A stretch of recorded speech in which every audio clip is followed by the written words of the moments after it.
¿Quién es Ana Cox Donoso? Mujer, esposa, mamá, abuela, enfermera y ahora campesina. Todas esas cosas de Ana Cox. Bueno, ya vamos a hablar eso de ahora campesina. Bueno, damos la bienvenida a Ana Cox Donoso. Gracias, Anita, por acompañarnos en este nuevo capítulo desde el propósito. Ana Cox fundó hace 25 años la corporación Yo Mujer. Es un espacio para acompañar emocionalmente y a las mujeres con cáncer de mama que están en tratamiento y a su entorno más cercano. Una líder también reconocida por las 100 mujeres líderes por su aporte social, por un nuevo trato justo y empático, especialmente a las mujeres que están en tratamiento y transitando este camino del cáncer de mama. Así que bienvenida, Anita. Gracias por la invitación. Bueno, comenzamos la travesía, este viaje de esta conversación desde el propósito, y me llamó la atención, leyendo un poquito tu historia, que tú te defines como contrera. ¿Cómo eso de contrera? ¿En qué minuto tu papá te decía que estudiaras medicina y tú dijiste, no, voy a la enfermería y después terminaste en la oncología? ¿Cómo fue eso? ¿Por qué? Bueno, no, Contreras, porque yo vengo de una familia muy machista, con muchos hermanos hombres, 5 hermanos hombres. Al final llegaron 2 niñitas, pero yo me crié entre puros hombres y un papá, como te digo, muy machista. Y él encontraba que las mujeres como, o sea, y además era como competitivo. Entonces, si yo era muy buena alumna, que lo era, tenía que ser médico. No existía otra posibilidad. Y yo, la verdad, que pensé en una profesión que pudiera ser compatible. Y había un tema que a mí me gustaba, que era estar con las personas. Y yo sentía que el doctor no es tanto, la enfermera está mucho más. Así que opté por enfermería. Y él, mi papá muy gracioso, siempre decía, ¿cómo está mi hija médica? Enfermera, papá.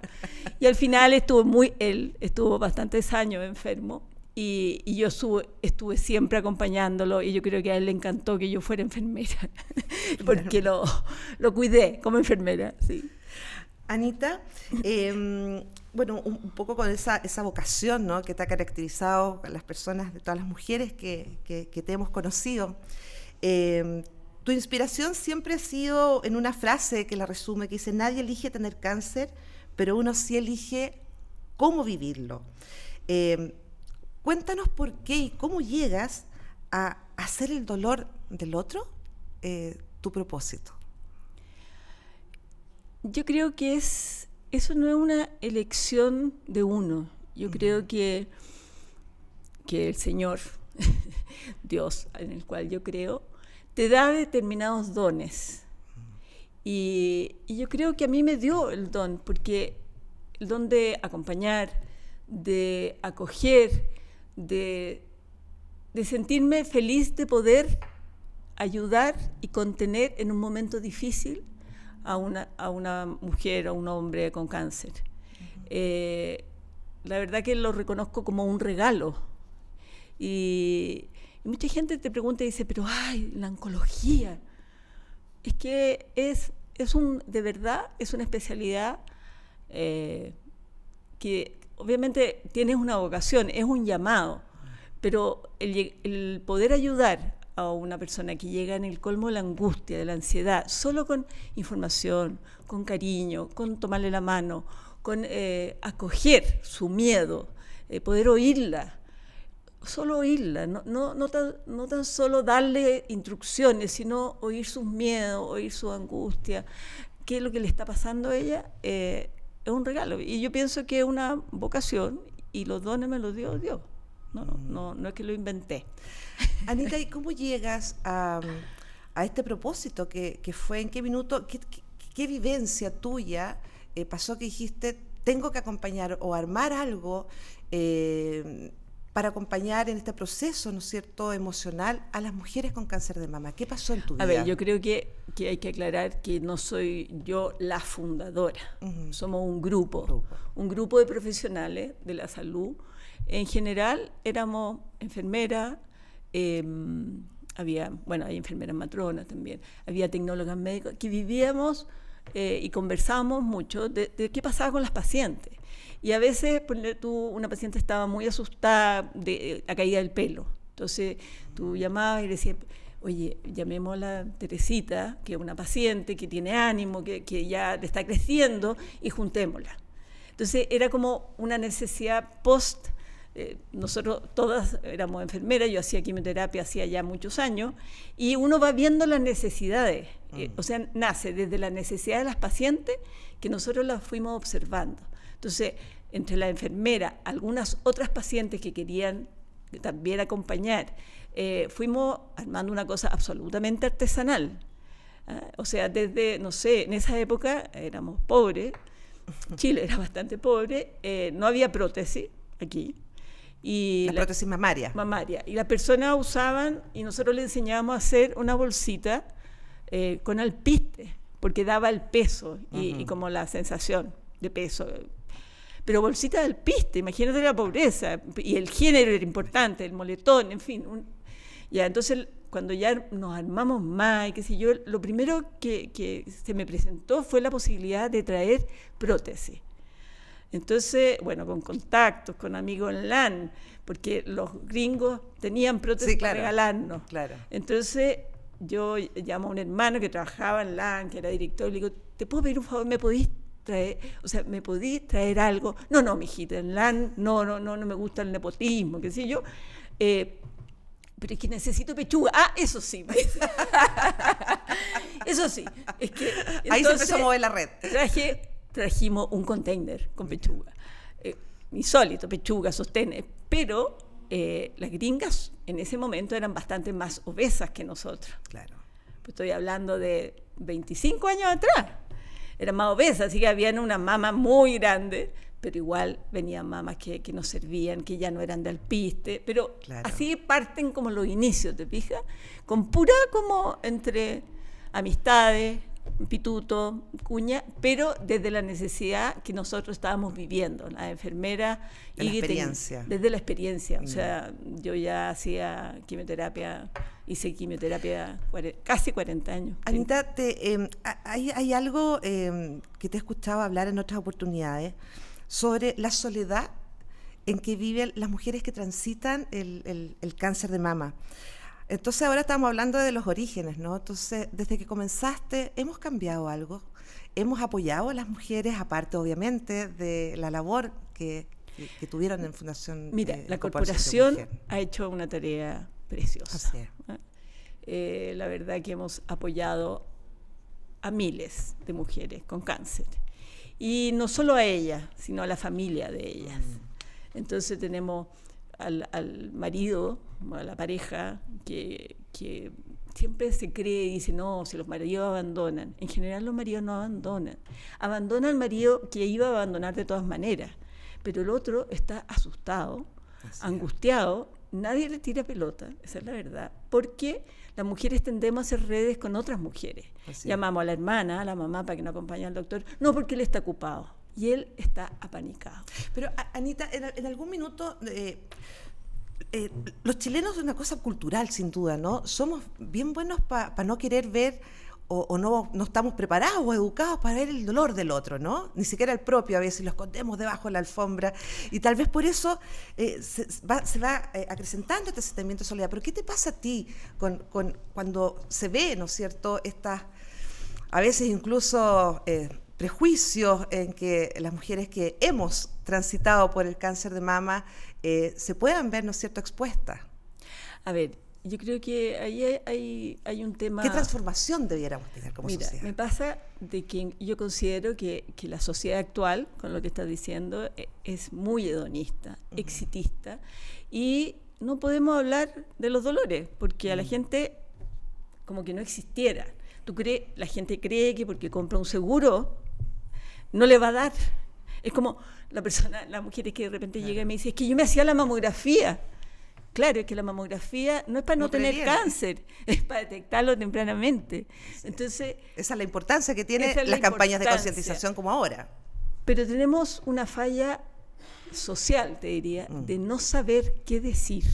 Estamos mal preparados. Entonces, las personas o se retacan, o sea, como, no, yo no puedo ir a ver a un paciente con cáncer, porque no tiene la preparación. Dice de ceras, perdón lo que te digo, pero ay, te veis súper linda peladita. A ninguna mujer le gusta estar peladita. Silencio, acompáñala, y te dice, perrita, te traigo pañuelos lindos, pero no le digas que se ve linda peladita, porque yo sé que es como que te nace decirle algo, pero a las mujeres en general no les gusta que le toquen. Yo tenía una paciente que se venía, yo trabajaba en el IRAM más de 30 años, se venía en micro, desde el metro, en taxi, o sea, hasta el metro, y de ahí se tomaba un taxi al IRAM. Y la paciente, y el chofer le decía, al IRAM, ¿no es cierto? Y dice que ella le cargaba que fuera reconocida. Entonces ella le decía, no, a la esquina, me puse como diciendo. Y se bajaba antes. Se bajaba en otro lado. Porque cuando tú pierdes el pelo, no es tanto, o sea, la pérdida del pelo es dura porque tú no sabes ni la forma de tu cabeza, porque haces pública tu enfermedad. O sea, desde el minuto en una vulnerabilidad, ¿no? Muestra, claro. Antes era privado, nadie sabía, porque por último la mamá tú disimulas, te pones ya ropa ancha o qué sé yo, pero ya la caída de pelo te identifican. Y eso haces pública la enfermedad, entonces ya rompes tu intimidad. Entonces tiene otra carga emocional. Nosotros hicimos un video en la corporación de, no sé, las 20... Las 40 frases. Las 40 sí, frases lo que la vimos. mujer es espectacular. no quiere oír. Sí, y una de esas es eso. Pero ponle tú, ya saliéndose solo de la mujer con cáncer, sino las personas enfermas. Siempre tendemos como a buscarle soluciones. Como a gerentear la enfermedad del otro. Claro, oye, yo tengo una segunda opinión. Claro. Oye, ¿y fuiste a ver a fulanito? Ojo, a veces no te están preguntando eso. Claro. Lo que yo enseñaría, o propondría es, ¿qué puedo hacer por ti? ¿En qué te ayudo? Te voy a buscar a los niños al colegio, o te hago la compra, que muchas pacientes tienen un asco espantoso de ir al supermercado, o no tienen la fuerza, cocinar, de cosas prácticas. O si ya quieres dar más, ándate a cualquier centro que haya pacientes con cáncer que salen de ahí, de la quimio, y toman micro, y llévala a su casa. Pero en el fondo, como no decir como frase hechas, como para salir del paso, sino, ¿qué necesitas? ¿En qué te ayudo? Manito, cariño. No tanta como cosa que sale así, verborreica. Hablando de eso, Anita, y aquí quisiera saber qué te pasa a ti, ¿no? ¿Cómo lo ves tú como mujer también que has transformado, que por lo menos que has construido este camino hacia la transformación tan necesaria, ¿no es cierto?, de tener esta empatía y este ponerse en el lugar del otro, pero desde una escucha más bien activa, como tú lo estabas comentando ahora. ¿Qué te pasa a ti cuando miras, por ejemplo, tú piensas que el Estado acompaña en términos de políticas públicas a las pacientes con cáncer de mama hoy en día? ¿Y qué te pasa a ti? Quiero saber eso. ¿Cómo lo miras tú? A ver, yo creo que el Estado es un animal muy grande, que se mueve muy lento. Hoy tenemos algo más de lo que cuando nosotros partimos no había nada. Hoy día por lo menos hay psicólogas que están siempre sobrepasadas, sobrevendidas absoluta. Y entonces llegan las pacientes que ya están como en crisis, no el paso, el proceso. No ha pasado, pero tú que yo siempre pienso como ay, a ver, tú tienes el resultado de la biopsia, sabes que le tienes que decir que tiene cáncer, dile que venga acompañada. Claro. Tengo pacientes que dicen que el peor día fue la entrega de la biopsia porque ella se perdió después, salió choqueada, se tomó una micro y no supo dónde llegó. Y eso, sí, a mí me pasó lo mismo. Deambulé como 2 horas y no me acuerdo todavía, hasta el día de hoy. Imagínate. Entonces, salir del hospital, tomarte una micro y perderte, porque te debieron haber dicho, ven acompañada. Claro.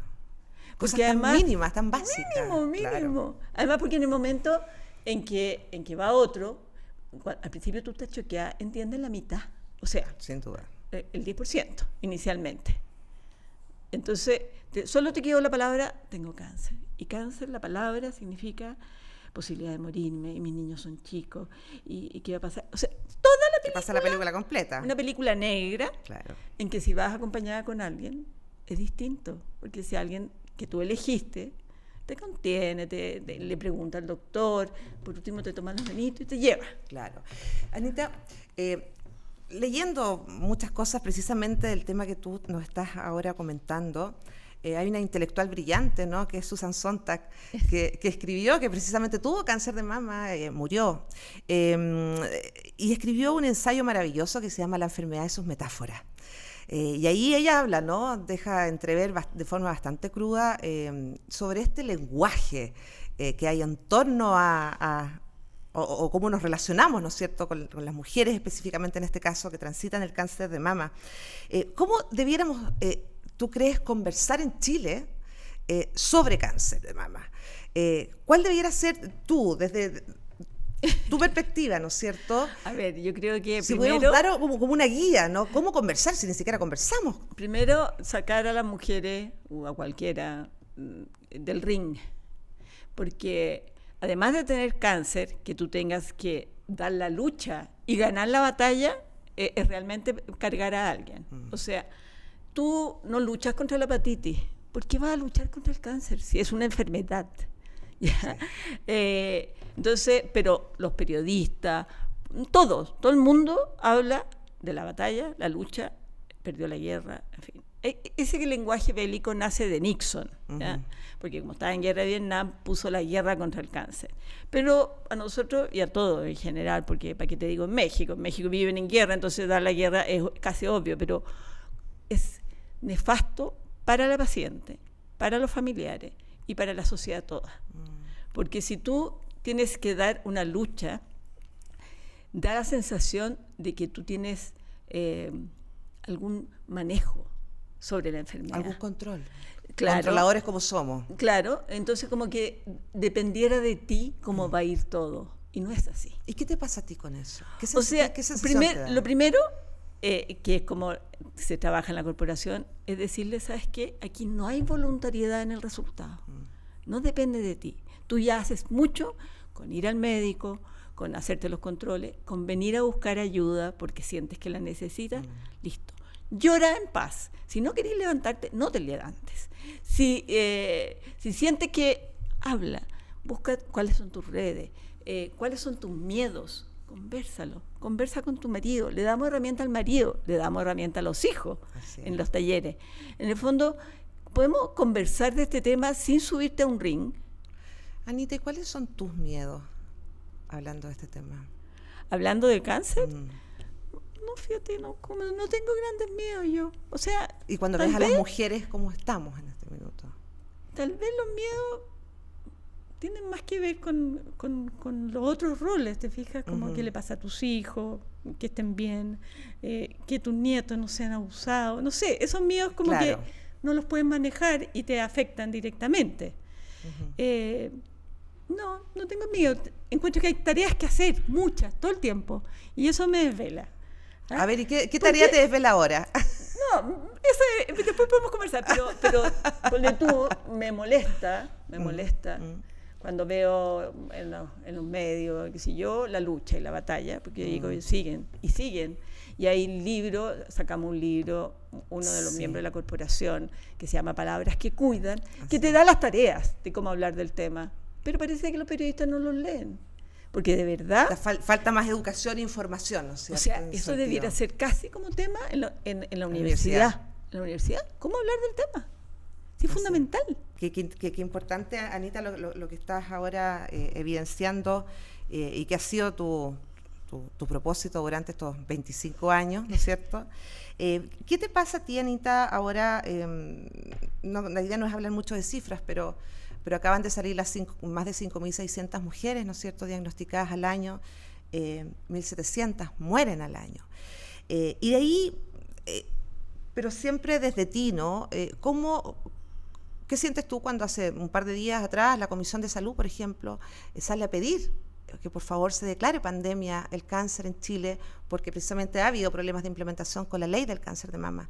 ¿Qué te pasa a ti? Es como un poco la rueda del... Es que eso es como siempre. Siempre el Estado es como... Y además hay conflictos dentro del ministerio y hay conflictos con Hacienda. Y yo a veces puedo entender desde una mirada macro que si tú tienes una plata reducida, alguien decía que gobernar era repartir pobreza, era saber dividir la pobreza. Sí. Claro, el paciente con cáncer, además que hoy día, como vivimos mucho más, esa persona es de edad, por lo tanto, ya tampoco le importa tanto al Estado. O sea, más vale para el Estado invertir en leche para los niños, en educación para los niños chicos, en jardines infantiles, que pacientes con cáncer, hasta que el paciente no sea tuyo. Entonces ahí, perdón, pero es mi paciente, es mi papá, es mi hijo. Y si pero ahí hay un problema súper serio y grave, que muchas veces la justicia está definiendo en qué se gasta la plata de salud. Y eso no puede ser, porque no están preparados. Entonces yo entiendo la angustia de una mamá que tiene un paciente, un hijo, que es un paciente neurológico, feroz, qué sé yo, pero no puede determinar un juez que el Estado sí le tiene que poner el medicamento para una sobrevida pésima y que el paciente gasta, no sé, 200 millones al año en tratamiento. Y entonces la persona que maneja el presupuesto en salud dice, perdón, pero este niño no tiene ni un futuro. Y el juez determinó que sí. No puede ser. No como política pública. No puede ser que los jueces estén definiendo los presupuestos de salud. Porque al final, si tú dices, hay que darle el tratamiento a este paciente, a pesar de que tiene pésimo, muy mala sobrevida y que si yo y se va a morir igual, pero esa cantidad de plata no la puede determinar un juez, no está preparado. Anita, ¿cuál es tu sueño hoy? Hoy estoy haciendo un bosque nativo.